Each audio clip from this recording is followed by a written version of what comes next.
পৃথিবীতে মানুষ সৃষ্টি করেছেন? এই প্রশ্নের উত্তর কোরআনে স্পষ্টভাবে দেওয়া আছে। এর মূল উদ্দেশ্যগুলো হলো: ১. আল্লাহর ইবাদত ও দাসত্ব করা। এক কথায় যে পদে বান্দেগি।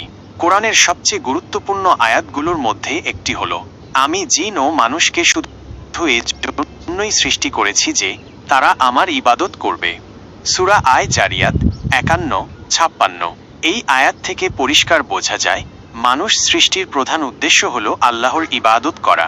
ইবাদত কেবল নামাজ, রোজা, হজ, জাকাত আদায় করা নয়, বরং জীবনের প্রতিটি ক্ষেত্রে আল্লাহর আদেশ নিষেধ মেনে চলা, তার প্রতি কৃতজ্ঞতা প্রকাশ করা, তার সার্বভৌমত্বকে স্বীকার করা এবং তার বন্দেগীতে নিজেদের উৎসর্গ করা।